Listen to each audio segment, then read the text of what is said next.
Donald Trump, seemingly extraordinarily impaired and confused, gave a speech to guests at Mar-a-Lago and seems so disconnected from reality that it's hard to know what is going on in his brain, if anything. It may be a sort of situation where, the wheel is spinning, but the hamsters have long died and flown off of the wheel. I don't know.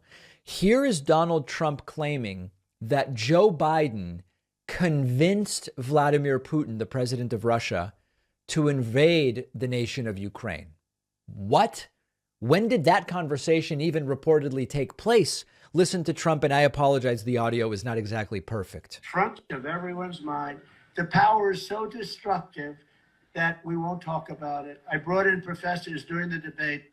I want to talk about nuclear in case it should be, and I brought them in from MIT.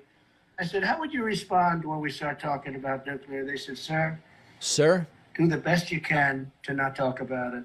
It's something you really can't talk about. It's so destructive. It's so powerful. The world will be gone. And now I hear this, and we have a man who has no mind left, and his mind in prime time wasn't any good. But he has no mind left, and this is the guy negotiating for us. We have a man that convinced Putin to go into Ukraine. Because if you look at the psychology that he used, it's the exact opposite. Putin would have never, ever gone. And he knew the ramifications. Do you remember when Biden said, well, they might take some small parts of Ukraine? That's what Putin wanted to hear. That there'll be no problem if he takes some parts of Ukraine. Delusional, but dangerously so. And I don't really know what goes on at Mar-a-Lago. I'm going to be down there in a couple of weeks. Maybe I'll drive over and see if I can figure out what the hell is going on at Mar-a-Lago. But in all seriousness, I don't even know if the guests are always expecting to hear this type of insanity from Trump. Sometimes it seems like he's just supposed to be congratulating someone on a wedding or something like that. Not at this particular event. Donald Trump also attempted to rewrite history in this very strange speech, trying to rewrite history about Ashley Babbitt, the woman who was killed at the January 6th insurrection. Listen to this. This is what's happening to our country.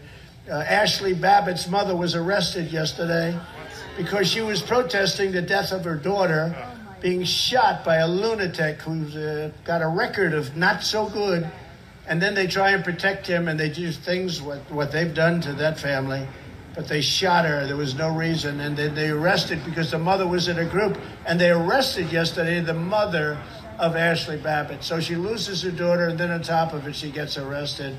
And we not going to let this go on.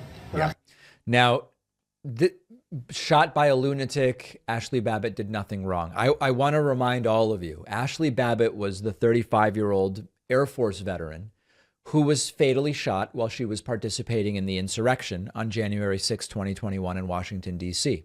She was part of a group of Trump supporters who breached the Capitol building during that attempt at certifying the 2020 election results. She was shot by Capitol Police when she was trying to climb through a broken window. That shooting was investigated. Now, in every other case, these Republicans say was investigated. Police did nothing wrong. They were cleared. We support the police. Here, they aren't satisfied with the investigation. Oh, what a surprise. Here they say, despite the investigation clearing the police officer, she certainly was doing nothing wrong. The shooting was investigated.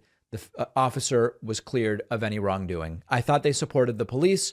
I thought they always agreed with the exonerations of police officers. No, it's yet another one of these principles that's not a principle. It's a principle if the outcome is the outcome they want. And if it's not, then it's very, very bad.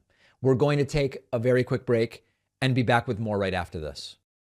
One of our sponsors today is Magic Spoon, the breakfast cereal with the crunchy, sweet goodness you love, but with high quality ingredients, less sugar, and more protein. Magic Spoon has 0 grams of sugar. It's packed with 13 to 14 grams of protein and just 4 to 5 net carbs.